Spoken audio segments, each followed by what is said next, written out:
구약 성경에서 가장 큰 사건은 출애굽 사건입니다.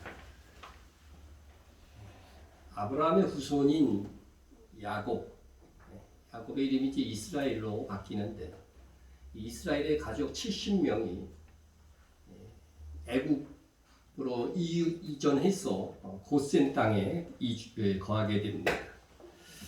이스라엘 가족은 처음에 그 요셉이 총리인 관계로 아주 우대를 받았습니다.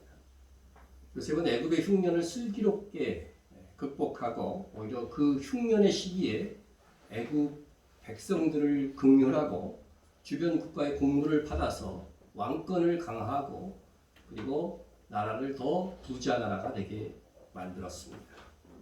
이후 요셉은 수명을 다하고 죽게 됩니다. 그래도 요셉이 끼친 그 공로 때문에 얼마간은 이스라엘은 무시받지 않고 번성하였습니다.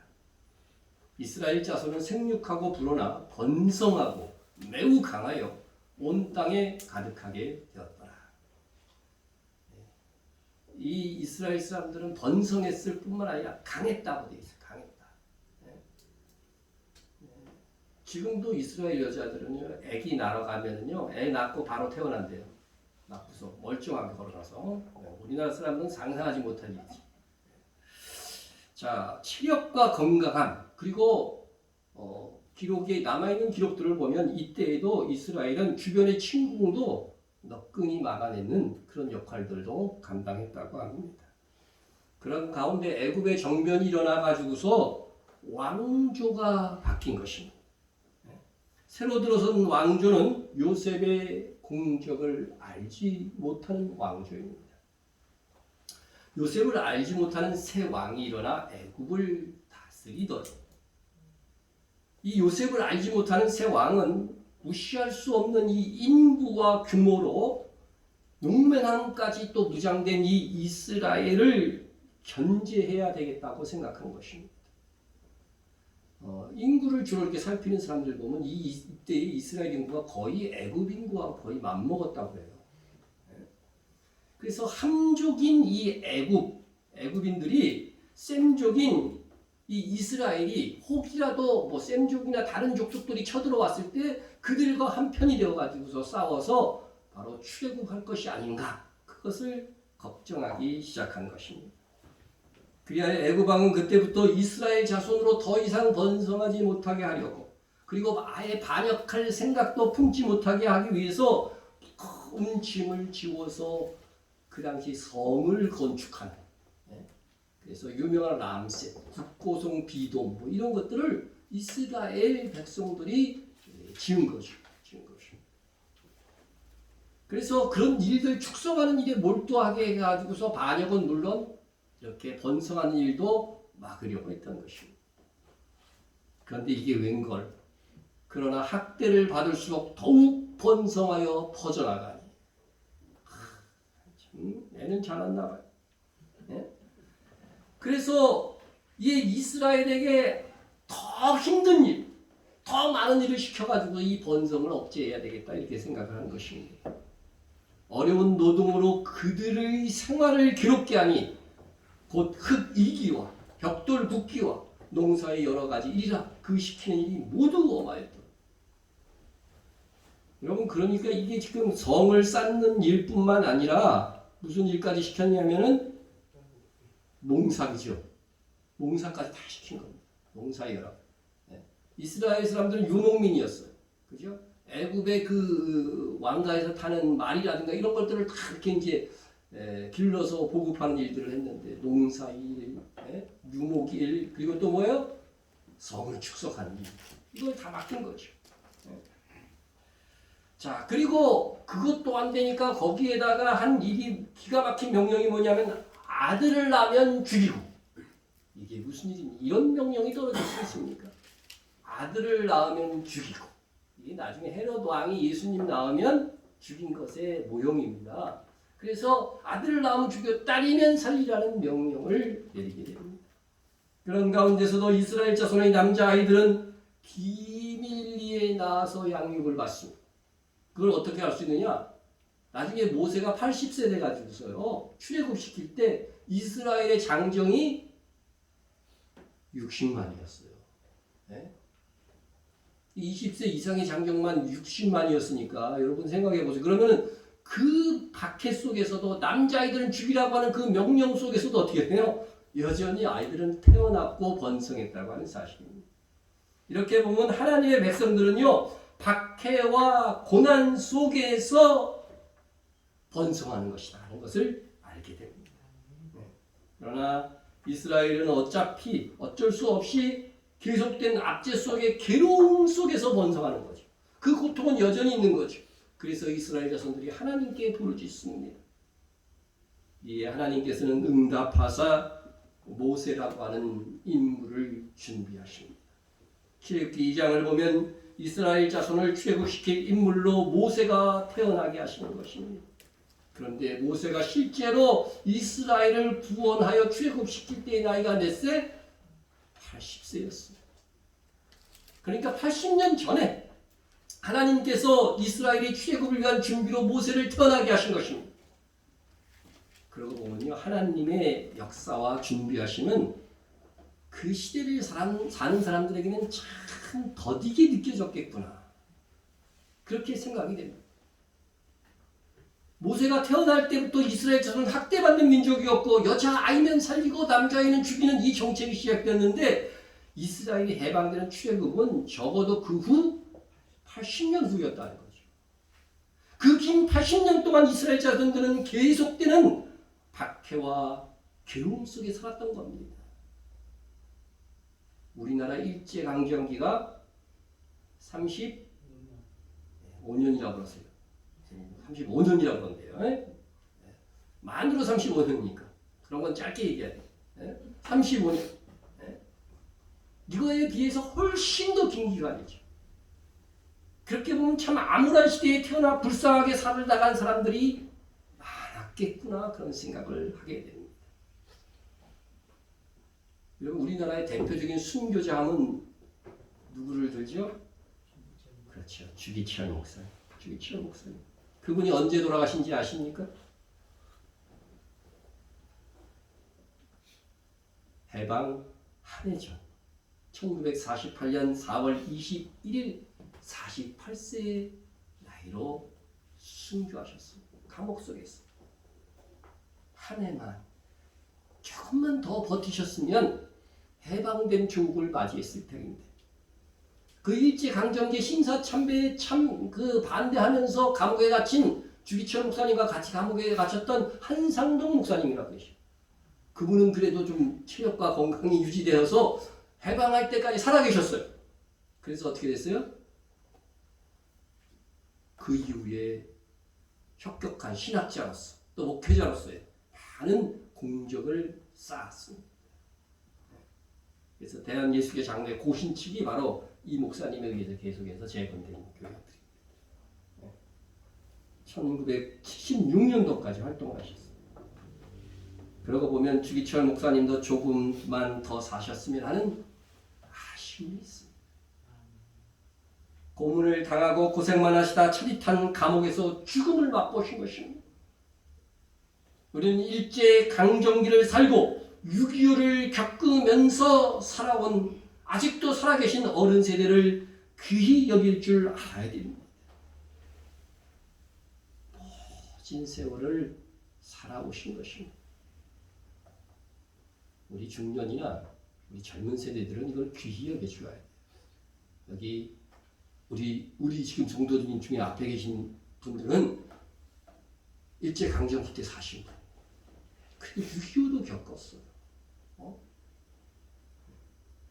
우리 이공명 권사님이 1925년생인가요? 일제강점기도요 20년 겪었거든요. 그래서 그걸 생각해 보면서 이 어른 세대들 우리 어머님 살아계신 어머님 참 잘해줘야 되겠다 그런 생각을 속으로 이것을 묵상하면서 했습니다. 참 고생한 세대입니다. 우리나라의 어묵한 시절에 태어나 일제강점기와 6.25만 겪다가 자유 있는 좋은 세상 보지 못하고 고생만 하시다가 돌아가신 우리들의 선조들이 있습니다. 우리의 35년도 그랬거니와 이스라엘 자손은 길게는 수백 년, 모세 때부터 계산해도 100여 년의 세월을 극심한 애굽의 박해를 경험했습니다. 아무랬던 그 시절에 태어나 죽은 사람들의 삶, 그것을 생각하니까 내 시린 가슴으로 다가오는지 모르겠어요. 제가 늙어서 그러나요?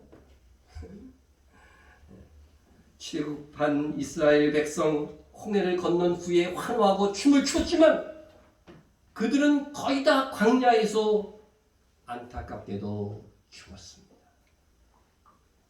가나안에 들어간 세대도요, 어린 시절 그 광야를 경험하고요, 죽음을 무릅쓴 전쟁을 해서 들어간 것입니다.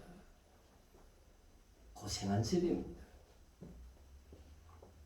이스라엘이라고 하는 70명의 가족이 민족으로 탄생한 것은 이 애굽의 박해를 받아가면서였던 것입니다. 그리고 그들은 출애굽하였으나 농사도 지을 수 없는 광야로 나왔고 하나님의 은혜로 물과 음식을 공급받았으니 얼마나 놀라운 체험을 한 거야 하고 여러분들 부러워할지 모르지만 맨날 먹는 게 똑같았다는 사실입니다. 반찬도 없었어요. 뭘 살 시장도 없습니다. 그 기적이 여러분, 그리고 다른 거 살 수 없다면 여러분 부러워할 만한 것입니까? 그런데 그들의 이야기가 왜 성경에 기록된 것일까요? 이스라엘의 인간적으로만 본다면 암울했던 애굽에서 가나안에 이르는 과정이 성경에 기록된 이유가 무엇입니까? 다시 말씀드리거니와 예수님께서 이에 대해서 명확하게 말씀하셨습니다. 너희가 성경에서 무엇을 얻어요? 영생을. 성경을 읽으면서 이게 관심이 없으면 무슨 교훈 얻으려고 읽으면 안 돼요. 그것은 주변이에요, 주변. 핵심은 뭐예요? 영생입니다. 영생을 얻는 줄 생각하고 성경을 연구하거냐. 연구 좀 해야 돼요, 이거는요. 이 구원의 교리는요, 깊이 묵상하고 연구 좀 해봐요. 연구하거냐.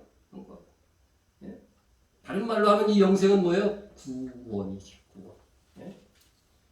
그런데 성경에서 영생을 얻고자 연구하는데 영생을 주시는 분이 있다는 거예요.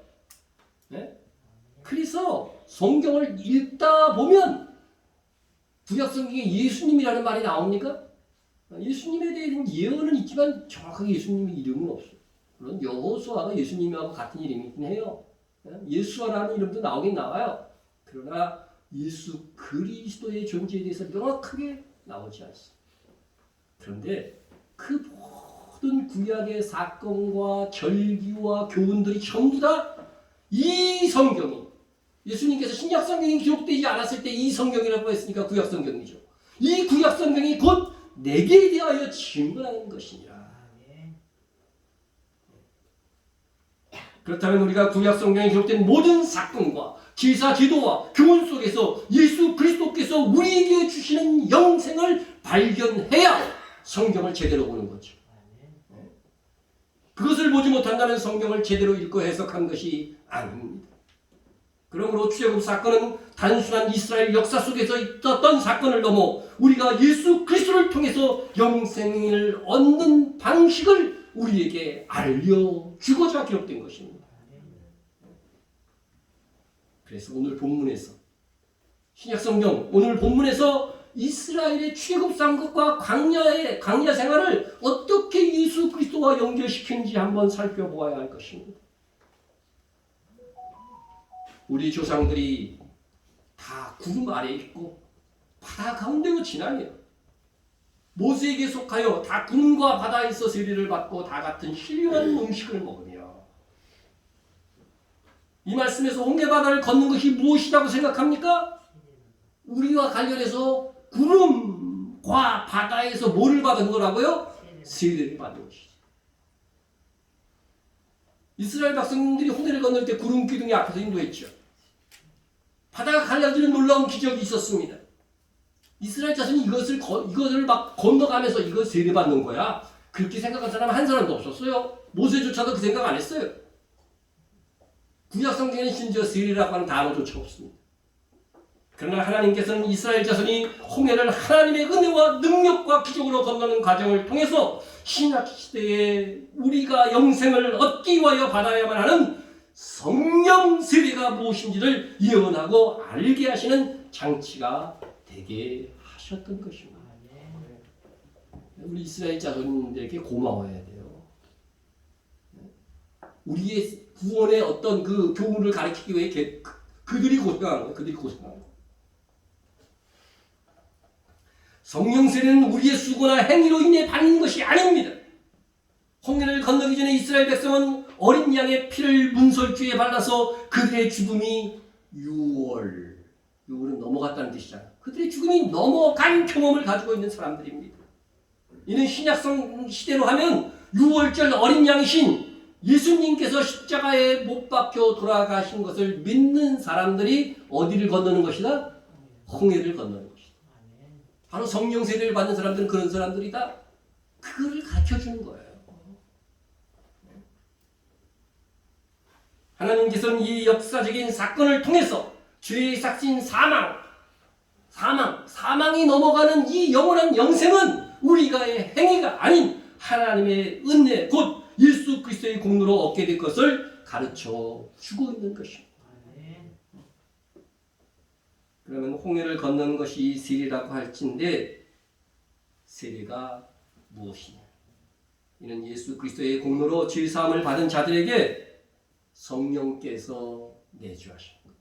어떤 분들은 성령의 내주와 성령의 세례를 구별해서 말하지만 그렇지가 않습니다.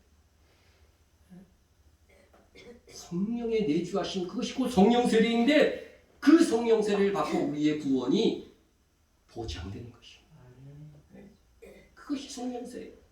여러분 그 옛날 이스라엘 자손들이 경험했던 유월절과 홍해를 건넌 사건이 나와 어떻게 연관되고 있는지를 알아야 됩니다.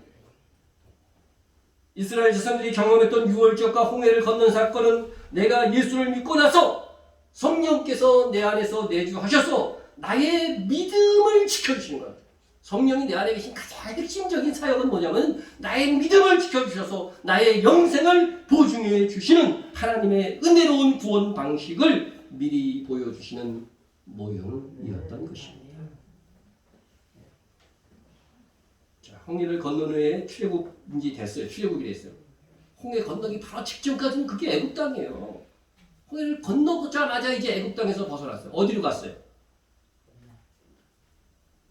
시내산으로 갔죠. 그렇죠? 광야는 광야죠. 광야에 시내산이 있기 때문에 시내산으로 갔습니다. 시내산에서 이스라엘 백성은 하나님과 뭐를 맺어요? 언약을 맺습니다. 네? 십계명을 비롯한 하나님의 말씀을 받아서 그 말씀대로 살 것이라고 이스라엘은 하나님과 언약을 맺었습니다. 이것이 우리에게 무엇을 가르쳐 주는 것입니까? 예수님을 믿는 사람들은 이제 말씀을 배우고 말씀대로 살아야 합니다. 예수님을 믿지 않는 사람들이 십계명을 지키고 말씀대로 살아야 할 이유가 없어요. 이것은 믿는 자들만의 의무인 것입니다. 하나님께서 십계명을 주시기 전에 하신 말씀이 이것입니다. 나는 너를 애굽 땅 종되었던 집에서 인도하여 낸 내 하나님 여호와니라. 내가 너희를 구원해냈기 때문에 내가 너희를 영생에 이르게 했기 때문에 뭐를 지키라는 거예요? 십계명 지키라는 거예요.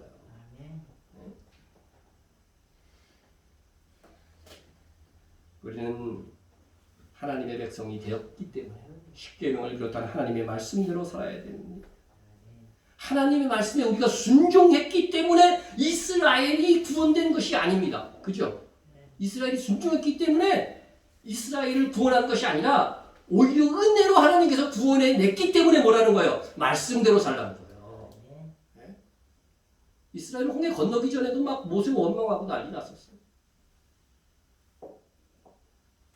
그런데 이스라엘 자손이 광야에서 이 말씀대로 살았나요? 네?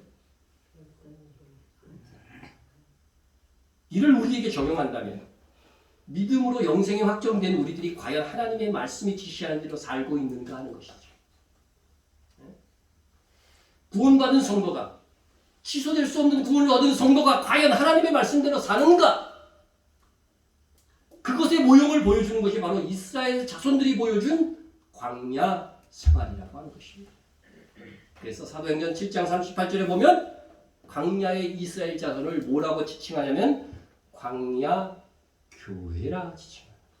광야 교회. 광야의 이스라엘 자손은 목적지인 가나안에 들어가기 위해서는 자격을 갖추어야 됐습니다.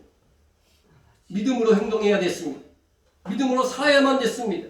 신의 산에서 받은 말씀을 따라 살아야만 됐습니다. 그러나 이스라엘 자손은 하나님을 믿고 하나님의 말씀을 받았음에도 불구하고 하나님 앞에서 그 말씀대로 살겠습니다. 언약까지 했음에도 불구하고 그렇지 못했습니다. 이는 우리에게 그대로 적용하면 우리가 예수를 믿고 성령의 세례를 받았음에도 불구하고 말씀대로 살지 못하는 경우가 허다할 수 있다는 것이지.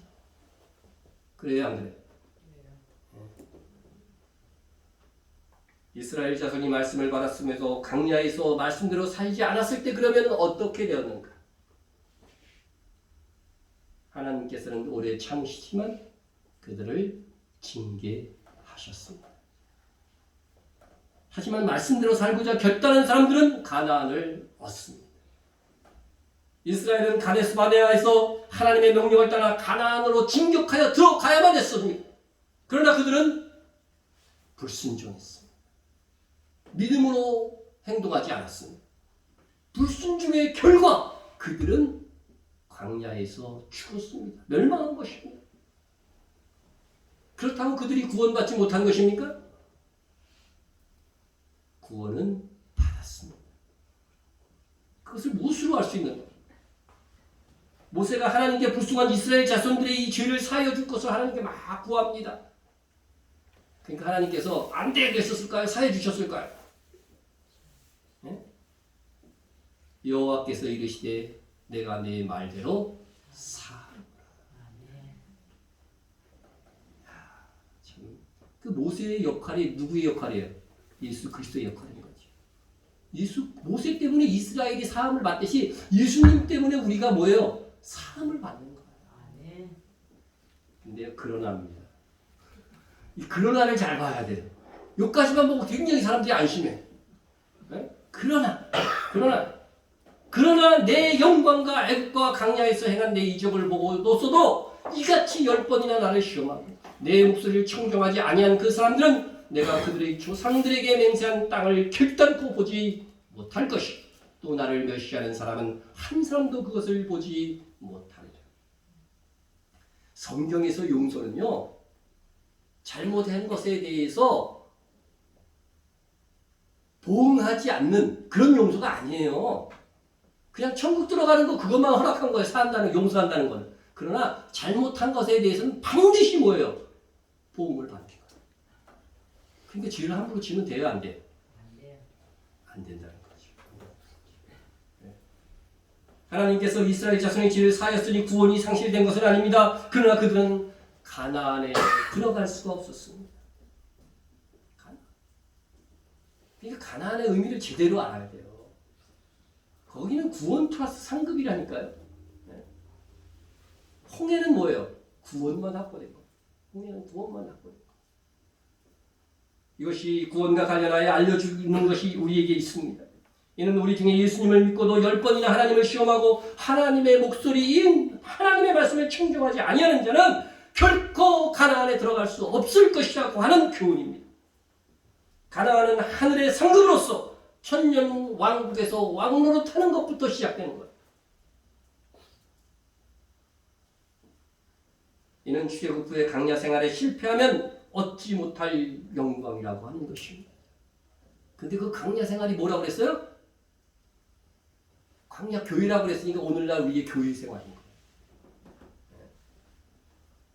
이스라엘이 경험한 광야 생활은 신약 성경에서 구원받은 우리의 교회 생활입니다. 그것을 제대로 해야 하늘의 영광 천년왕국에서 주와 함께 왕노릇하게 됩니다.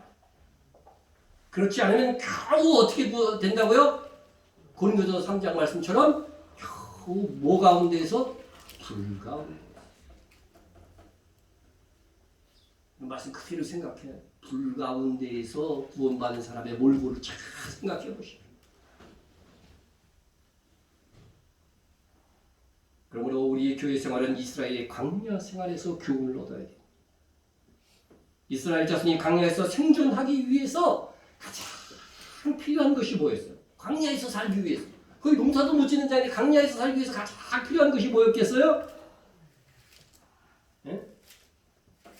가장 필요한 것이. 당연히 여러분 생존하려면 뭐예요? 먹어야 되잖아요. 그리고 먹는 것만 갖고 돼요? 마셔야 되잖아요. 이게 가장 기초예요. 여러분 우리나라 경제가 다 망해도 먹을 것과 마실 것만 있다 그러면 어때야 돼요? 그래도 숨 쉴 수 있잖아요. 문화생활 못해도 좋아. 그런데 먹을 것과 마실 것만 있으면 되는 거거든요. 유대인들이 하나님 예수님께 당신이 하나님께서 보내신 그리스도인 표적. 유대인들이 예수님이 오셨을 때 당신이 정말 메시아라고 자꾸 그러는데 메시아는 그리스도라고 똑같은 단어죠. 그리스도라고 그러는데 그 그리스도인 표적 증거를 좀 보여달라고 자꾸 요구를 하는 거예요. 그러면서 이렇게 말합니다. 기록된 바 하늘에서 그들에게 떡을 주어 먹게 하셨다 함과 같이 우리 조상들이 광야에서 만나를 먹었나이다. 모세 시대 때는 하늘에서 만나가 떨어져 갖고 우리가 그거 농사도 안 짓고 먹었다는 거예요. 그 광야에서. 적어도 모세가 말한 그 선지자가 당신이라고 한다면 모세와 같이 하늘에서 막 오병이어 기적을 일어나고 한 말이에요. 오병이어 기적처럼 맨날 먹을 것을 좀 달라는 거죠. 그래야 그리스도가 아니겠느냐 이겁니다.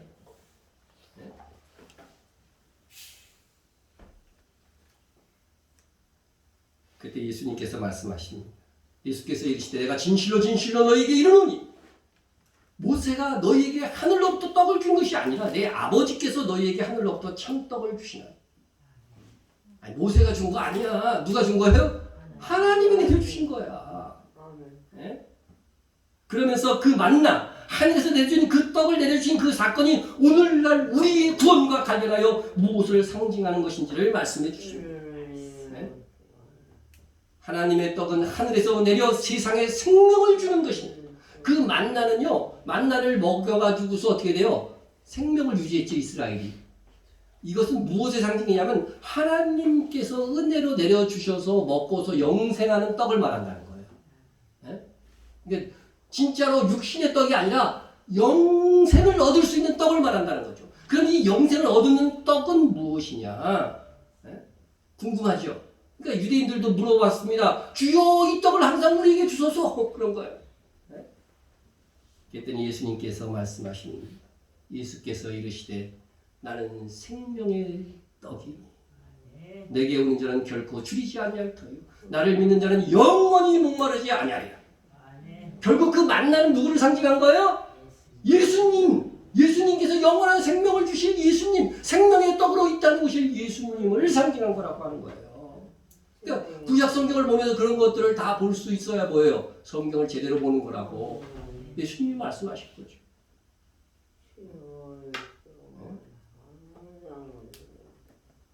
우리의 교회 생활은 이제 생명의 떡이신 예수 그리스도를 믿음으로 사는 삶입니다. 기본적으로 예수를 믿고 성령 세례를 받은 자들이 하나님의 말씀대로 교회 생활을 시작하는 거예요. 그 결과 어떻게 살았느냐의 결과를 가지고 우리의 뭐가 결정돼요? 가나안이 결정돼요. 우리의 집이 새 예루살렘 성에서의 우리의 집이 결정된다. 다시 본문 고린도서 10장으로 돌아가 봅니다. 모세에 속하여 다 구름과 바다에서 세례를 받고 같은 신령한 음식을 먹었습니다. 다 같은 신령한 음료를 마셨으니 이는 그들을 따르는 신령한 반석으로부터 마셨음에 그 반석은 그리스도시라. 여기 있어요. 신령한이 붙은 세 가지가 있죠. 신령한 음식. 그리고 신령한 음료. 뭐 콜라나 그런 거 얘기하는 거 아니에요? 물이죠, 그러니까. 신령한 반석. 신령한. 여기 아주 신령한 것을 상징하기 위해서 이스라엘의 광야 시절 동안 있었던 이 세 가지라고 하는 거죠. 자, 이스라엘 자신이 광야에서 먹었던 음식 만나는 무엇이라고 했어요? 예수님이 직접 나를 가리키는 거야. 생명의 떡인 나를 가리키는 거야 했고, 그러면 그들이 광야에서 먹었던 신령한 음료는 어디에서 나온 것이냐면 반석에서 나왔다. 근데 그 반석도 뭐라 그래요? 곧 그리스도라. 물을 낸 반석도 그리스도라고 얘기하고 있어요. 그러니 광야에서 이스라엘 자손들이 생존하기 위해서 먹은 양식과 가장 필요한 물을 낸 이 반석은 다 예수 그리스도를 가리키는 것입니다. 이스라엘이 광야에서 생명을 유지하기에 필요한 물과 양식은 다 예수님에 대한 상징입니다. 이것이 우리에게 무엇을 가르쳐 줍니까? 우리의 교회 생활은 예수님께서 지신 십자가를 나의 죄를 위하여 죽으신 것이므로 믿고 신앙생활하는 성도들의 인생길을 뜻하는 것이라고 하는 교훈을 주는 겁니다. 내 살은 참된 양식이요 내 피는 참된 음료로다. 요한복음 6장 55절에서 말씀하고 있습니다. 여러분들은 예수님께서 십자가에서 찍히신 그 살과 흘리신 그 피가, 그 보혈이 나를 영생하게 하는 영적인 양식이요 음료인 것을 믿습니까? 네. 그러면 지금 여러분은 이스라엘 자손이 신의 산에서 말씀을 듣고 광야 생활을 시작했듯이 교회 생활을 이미 시작하신 분들인 것입니다. 그럼 나머지 신령한 한 가지 남았죠. 네? 뭐예요? 신령한 음료, 그죠? 신령한 음료. 자, 여기서 보시면은요. 만나를 이렇게 매일 아침 나가면은요, 진정 밖에서 이렇게 막 주워 담기만 하면 됐어요. 그러니까 요 만나가 뭐라는 거예요? 예수 그리스도, 그렇죠? 그 다음에 반석 있잖아요, 반석. 이 반석 말고, 이 반석 맞네. 이것도 뭐예요? 분명히 오늘 본문에서 예수 그리스도라고 하는 거죠. 근데 여기 반석 사이에서 반석이 쪼개지면서 물이 나왔다고 성경에 되어 있어요, 그죠? 이 물은 도대체 뭘 상징하는 거예요? 그죠? 물을 못 상징하는 것이다. 그것입니다. 물에 대한 예수님의 말씀을 보면 우리가 답을 찾아갈 수가 있습니다. 예수께서 대답하시되 진실로 진실로 너희에게 이르노니 사람이 물과 성령으로 나지 아니하면 하나님 나라에 들어갈 수 없느니라. 이 말씀은 바리새인 니고데모가 영생에 이르는 궁금증을 가지고 왔을 때에 예수님께서 하신 말씀입니다. 이 하신 말씀은 물은 성령을 시각적으로 상징하는 것임을 알 수가 있습니다. 물은 성령의 상징입니다. 나를 믿는 자는 성경의 이름과 같이 그 배에서, 예수님의 배에서 생수의 강이 흘러나오리라. 예수님에게서 생수의 강이 흘러나와서 어디에? 나에게도 흐르고 나에게서도 이제 생수의 강이 흘러나갈 수 있는 거죠. 예수님을 믿으면 그렇게 되는 거죠. 생수의 강이 물입니까? 불입니까? 당연히 물이죠. 가장 좋은 물입니다. 여기서 말하는 생수의 강은 성경의 이름과 같이 그랬으니까 이때는 신약 성경이 없었으니까 여기서 성경에 이르렀다고 하는 구약 성경에 이 생수의 강에 대한 이야기가 있다는 거 아니에요. 그렇죠? 생수의 강은 구약의 에스겔 선지자가 환상 속에 본 것입니다. 본문을 보면 그가 나를 데리고 성전문에 이르신 성전 앞면의 동쪽을 향하였는데 그 문지방 밑에서 물이 나와 동쪽으로 흐르다가, 그러니까 어디서 물이 나왔어요? 성전에서 물이 나온 거죠. 그 사람이 손에 줄을 잡고 동쪽으로 나아가며 천척을 측량한 후 내게 그 물을 건너게 하시니 물이 발목에 오르다. 성전에서 물이 나왔어요. 물이 흘러나옵니다. 성전 문에서부터 발견했어요. 예? 근데 그 물이 흘러가지고서요 천축을 재어보니까 물이 어디까지? 발목까지 이르렀어요. 그 다음 어디까지 이르렀을까요? 무릎까지 이르렀습니다. 그 다음은 허리. 그 다음은 헤엄칠 만큼 사람이 능히 건너지 못할 정도가 되었다고 말씀하고 있습니다. 그뿐만 아니라 이 물이 흘러가는 그 물 안에요 사해바다 있잖아요. 지금의 사해바다를 완전히 정화시켜 갖고 물고기가 뛰노는 바다로 만들어 놓을 뿐만 아니라 주변에서는 푸른 초록이 나고 나무들이 쫙 있는데요 12가시 열리는데 달마다 새로운 열매를 얻어. 그런 나무 세상에 없죠. 이런 환상을 본 거죠. 이런 일이 진짜 있을까요 없을까요 나중에? 이게 유언이니까 이렇게 성취되는 날이 오는 겁니다. 언제부터? 천년왕국부터. 그런데 여러분 예수님께서는 성전을 뭐라고 그랬어요? 여기 이제 성전에서 물이 나왔죠, 그죠? 여기가 성전입니다, 그죠? 성전. 자, 그런데 이 성전은요, 예수는 성전된 자기 육체를 가리켜 말씀하신 거죠, 그렇죠? 그러니까 예수님에게서 이제는 뭐가 나온다는 거예요? 물이 나온다는 거죠. 이 생수의 강이 흘러나온다는 거죠. 누구에게로? 우리에게도, 영적으로는 우리에게도. 그러나 실제적으로 이런 일들이 일어날 것입니다. 그러니까 성전에서 나온 물이 생수의 강인 이 에스겔 선지자의 환상은 예수님의 배에서 생수의 강이 흘러나와 많은 사람들의 영혼을 구원하게 될 것이라고 하는, 그죠? 예언이었던 것이죠. 여러분 구약성경 읽을 때 그렇게 생각하고 읽었어요?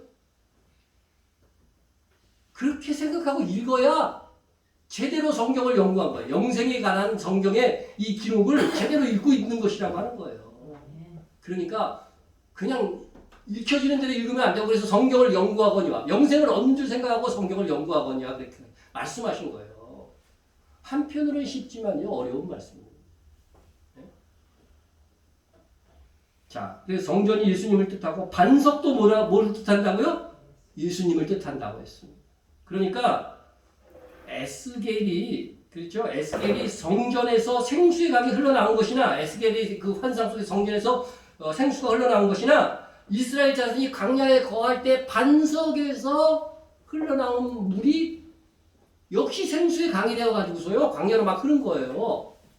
이것이나 똑같이 다 예수님의 배에서 생수가 흘러나올 것이라고 하는 예언인 겁니다. 예언인 것입니다.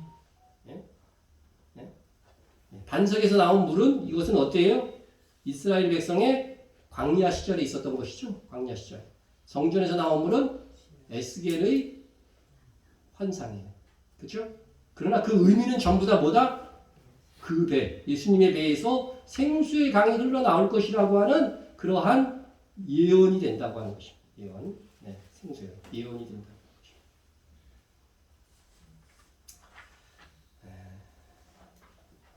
그러므로 이스라엘 백성이 광야에서 반석으로부터 물로 생명을 유지하는 것은, 우리가 바로 영생을 얻는 것은 예수 그리스도를 나의 죄를 위하여 죽으신 것으로 믿을 때에 이루어지는 성령 세례, 곧 성령의 내주하심을 가능하게 될 것이라고 하는 의미의 뜻이고 예언이었던 것입니다. 자, 그래서 우리가 만나는, 다시 복습하면 예수님, 그죠? 지저스의 약자입니다. 반석도 예수님, 물은 뭐예요? 성령, 그렇죠? 성령이 우리 안에 흘러 들어온다는 것은 성령의 내주, 성령의 혹은 세례, 이렇게 이해하시면 여러분이 되는 것입니다. 자, 그런데 이 성령의 내주하심은 예수님께서 나의 죄값을 위하여 십자가에 주심을 믿는 순간에 거의 동시에 이루어지는 거예요. 그래서 그런데요, 이스라엘 백성의 이 생수의 물이 어떻게 시작되냐면요, 반석을 어떻게 해야 돼요? 모세가 지팡이로 반석을 치는 거죠. 그죠? 한번 침으로써 시작됐다는 것입니다. 네? 이것은요, 모세가 지팡이로 반석을 친다는 것은 누구를 친 거예요? 겨우 상징적으로 예수님을 친 거잖아. 아프겠어요? 안 아프겠어요? 아프지요. 그게 무엇의 상징이냐면 예수님께서 십자가를 지시는 사건을 통해서 그 이후에 뭐예요? 생수의 강이 흘러나올 것이다. 네? 그것을 뜻하는 것입니다. 네? 그렇게 예수님께서 나를 위하여 죽으심을 믿는 성도들이 살아가는 영적 광야 생활이 곧 교회 생활인 것입니다. 그래서 성령의 내주가 여러분에게 다 있습니다. 여러분이 느끼든 못 느끼든 성령께서 내 안에서요 감동하고 인도하시는 것이 있어요.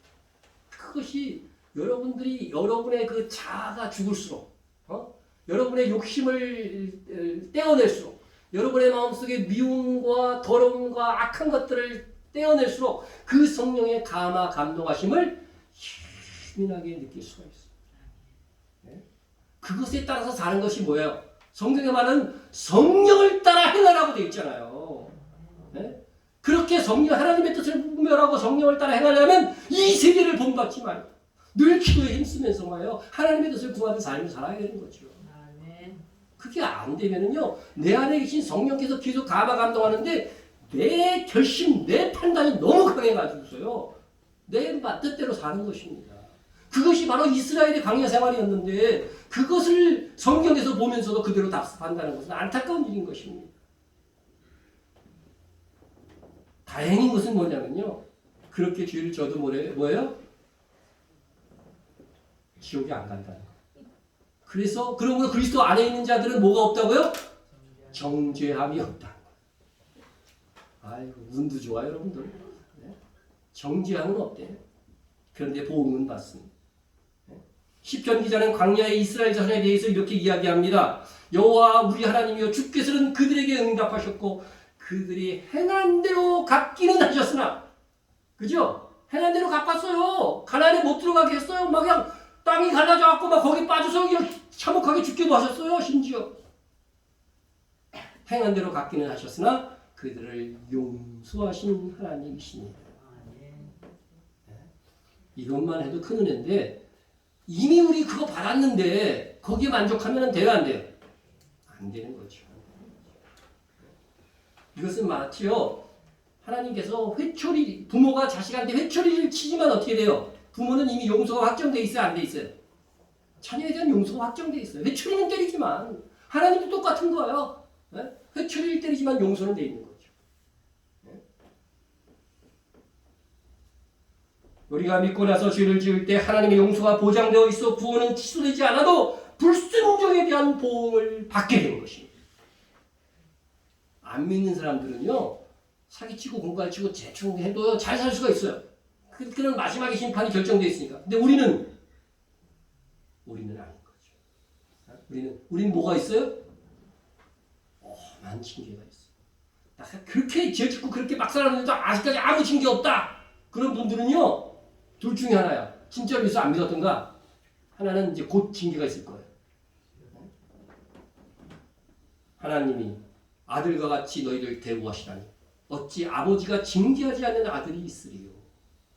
징계는 다 받는 것이오늘 너희에게 없으면 사생자여 친아들이 아니니라. 여러분, 징계받았으면 사랑받는 자녀라는 거. 네? 주일날 교회 안 하고 산에 갔다가 발목 부러진 사람도 있는데 참 하나님을 사랑하는 거예요.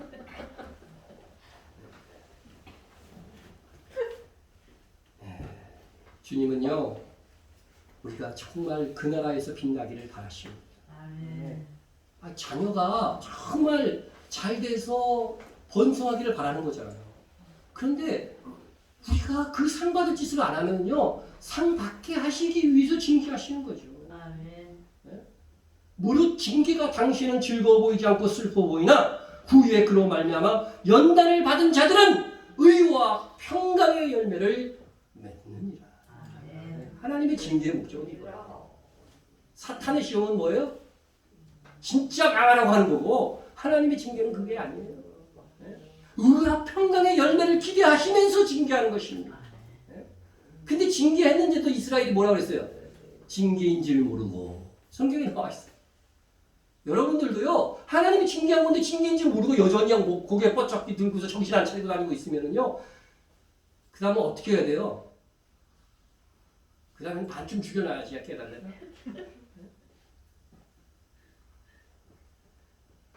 멸망받기로 작정된 사람들은 주님 다시 오시는 그날에 회복될 수 없는 절망을 하게 될 것입니다.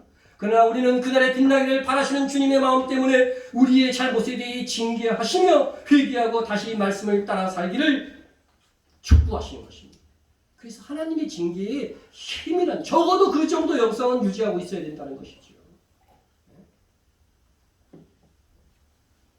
여기서 우리가 분명히 중요하기 때문에 다시 말씀드립니다만은 우리가 연약하여 죄를 지을 때에도 하나님께서 징계하시나 구원이 취소되지 아니하는 것이라는 사실들을 분명히 기억하시기 바랍니다. 반석에서 나온 물은 성령의 상징으로 내 안에 계신 성령님의 주된 사역은 비록 우리가 범한 죄에 대해서 하나님께 징계를 받을지라도 우리 안에 무엇만은 지켜주셔요? 믿음만은 지켜주셔서. 왜냐하면 믿음으로 의롭게 되는 것이기 때문에. 네? 믿음이 없으면 의롭게 될 방법이 없어요. 하나님의 나라에 들어갈 의를 쟁취할 수가 없어요. 그래서 믿음만은 지켜주시는 거예요. 네? 여기 이거는요, 성경에 보면요, 많은 구절들이 그것을 뒷받침합니다. 네? 그가 또한 우리에게 인치시고, 도장 찍었다는 거, 하나님의 소유로 도장 찍어주시고, 보증으로, 너 하나님의 소유인 보증으로 뭐를 해주셨어요? 우리 마음에 성령을 주셨어요. 내 마음에 성령이 있다는 이 증거는요, 네? 하나님의 소유, 하나님의 자녀가 되었다는 것입니다. 그 외에도 고린도후서 5장 5절, 에베소 1장 14절, 에베소 4장 3절, 베드로 전서 1장 5절을 보면 다 이러한 말씀이 의도의 말씀인 것입니다.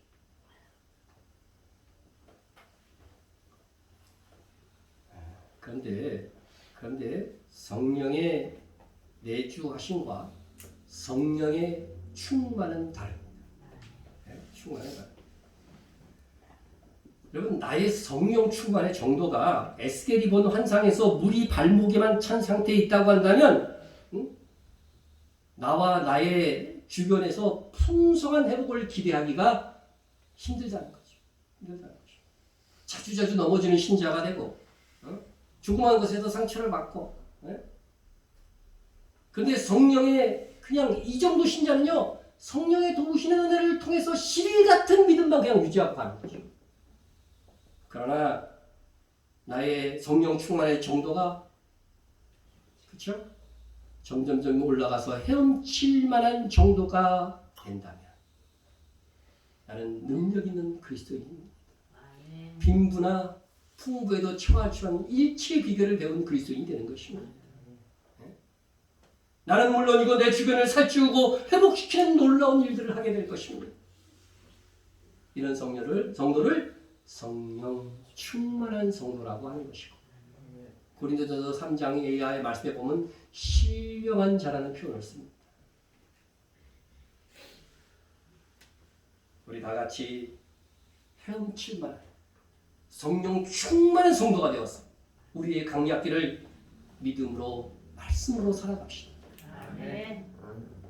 이스라엘 민족이 강야에서 구름기둥 불기둥의 인도를 따랐듯이 우리가 말씀을 따라 성령의 감동하심을 따라 살아간다면 우리는 대부분 이스라엘 자손들이 징계받는 중에도 가나안을 기업을 받은 여호수아와 갈렙같이 되는 것입니다. 광야 인생길은 우리가 하나님의 말씀대로 살아가느냐 가지 않느냐를 시험하는 무대입니다. 그 결과에 따라 우리가 천년왕국에 참여하느냐 하지 못하느냐가 결정됩니다. 영원한 하나님의 나라에서 어떤 자리, 어떤 영광을 누리느냐가 결정됩니다. 기회는 광야, 우리가 지금 생활하고 있는 교회의 인생길 뿐입니다. 부자 나사로가 죽어서 후회해봤자 소용이 있었어요? 없었어요? 없었습니다. 다시 기회를 달라고 했지만 기회는 주어지지 않았습니다. 다시는 기회가 없습니다. 다시는 없는 인생이며 다시는 없는 교회 생활이며 다시는 없는 오늘 하루입니다. 그래서 성경에요, 세월을 아끼면서 사는 사람이 가장 지혜로운 사람이라고 하는 거예요. 오늘 하루도 중요합니다. 그렇게 한 시간 하루하루를 중요히 여기고 그 날들을 통해서 하나님께 영광을 돌리면은요, 영원한 하나님 나라의 상을 얻게 되는 놀라운, 비교할 수 없다고 했어요. 비교할 수 없는 상을 얻게 되는 은총을 입게 되는데요. 그렇다면 가나안 곧 하늘 상급을 바라보고 걷는 나의 인생길을 어떻게 살아가시려 합니까? 오늘도 말씀으로 도전받지 못하고 흘려보내려고 하십니까? 언제까지 발목에서 서성거리실 것입니까? 성령 충만을 구하십시오. 말씀대로 사는 능력을 달라고 간절하게 기도하십시오.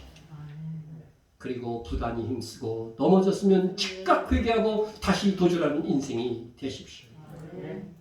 하나님은 우리의 연약함을 아십니다. 우리가 자주 넘어져도 그럼에도 불구하고 어찌하든지 주를 위해서 살고자 몸부림치고 교회의 사명에 동참하고자 애쓴다고 한다면 주께서 아시고 인정해 주실 것입니다. 풍성으로 기도하겠습니다. 우리들의 강약길에 말씀 충만, 성령 충만으로 살아서 하늘의 상급을 쟁취하는 인생이 될 수 있도록 위해서 기도해 주시고요. 그럼에도 우리는 연약해 넘어집니다. 넘어질 때에 빠른 시간 조속히 일어나서 회개하고 다시 거룩하게 믿음의 길, 사명의 길을 갈 수 있도록 주여 인도하여 주옵소서. 기도해 주시고요. 이스라엘 회복과 열방의 선교 사역을 위해서, 또 북한 및 밖에 받고 있는 성도들을 위해서, 나라를 위해서도 기도해 주시고요. 교회와 목회자와 성도 간 중보를 위해서도 기도해 주시고요. 여러분, 오늘 특별히 미국 대통령을 위해서 기도해 주십시오. 우리의 삶과 아주 중요하게 또 연결되어져 있는 부분이라고 생각합니다. 언론에 보도되는 것과 달리요, 지금 미국에서는요, 대통령 당선자를 확정시키지 않았어요. 확정이 안 됐습니다. 그러니까 우리 위해서 기도해 주시고, 또 어떤 결과가 나올지 모르는데 하나님께서 선하신 대로 하나님의 뜻을 이루는 대통령이 최종적으로 당선되어지고 나라를 다스릴 수 있도록 위해서 기도합시다. 우리 통성으로 기도하겠습니다. 사랑의 하나님 아버지, 감사합니다. 나의 인생길 이스라엘 민족이 광야를 통해서 보여주었습니다. 얼마나 하나님의 말씀을 어기고 하나님을 원망하고 넘어지고 쓰러지며 살았습니까? 그렇게 산 사람들은 가나안 땅에 들어가지 못했다는 것을 기억하게 하여 주시고, 아버지 하나님의 이제라도 회개하여, 이제라도 정신을 차리고, 이제라도 근신하여 하늘의 상급을 쟁취하는 나의 인생이 되게 하여 주시고, 우리 성도들의 인생이 되게 하여 주옵소서. 아버지 하나님이 너무나도 잘 넘어집니다. 사소한 것에도 넘어질 때가 있습니다. 게으를 때도 있습니다. 아버지, 다시 일어나 회개하고 다시 거룩함에, 다시 믿음에, 다시 사명의 길에, 다시 아버지 하나님의 진리의, 아버지 하나님의 말씀의 길을 갈 수 있는 마음을 해주시고 성도들을 넘치게 하여 주옵소서.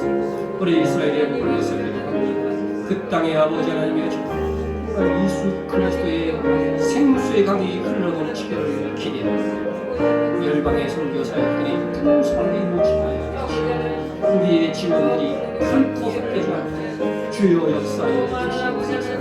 북한 땅, 세계 곳곳에 박해받는 성도들이 있습니다. 그 속에서도 믿음을 지키고, 그 속에서도 하나님을 바라보고 예수의 용서로 서게 하여 주시옵소서. 나라를 위해서 기도합니다. 오늘도 200명이 넘는 코로나 환자가 나왔습니다. 하나님, 이 나라를 지켜주시고 이 나라의 정치, 경제, 안보를 지켜주시고 안정된 나라, 아버지 하나님의 주님께서 우리가 고요한 주의 신앙생활, 마지막 때의 선교의 사역을 감당할 수 있는 아름다운 나라가 될 수 있게 하여 주옵소서. 깨어있는 우리 교회, 거룩한 교회, 생명의 교회, 승리하는 교회, 이기는 자의 교회가 되게 하여 주시고, 깨어있는 목회자 되어 연약한 성도들을 붙잡아 주시고, 우리가 다 같이 그리스도의 인내상 교회의 삶을 유지할 수 있도록 주께서 역사하시고 인도하여 주시옵소서.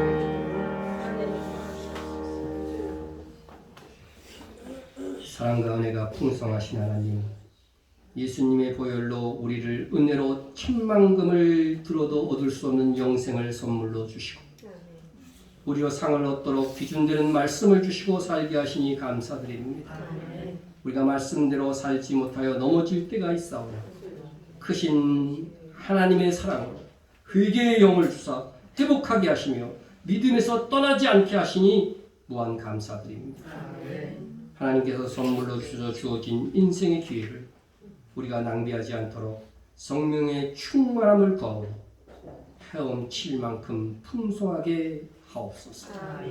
우리의 힘, 우리의 의지만으로 온전히 미혹을 이기고 말씀을 따라 살기가 모자란 우리 성령님 도우시고 능력으로 역사하사 맡겨진 사명 끝까지 감당하는 교회요 우리 각자 성도가 되게 하여 주옵소서. 다시 오실 예수님의 이름으로 기도드립니다. 아멘. 우리 다 같이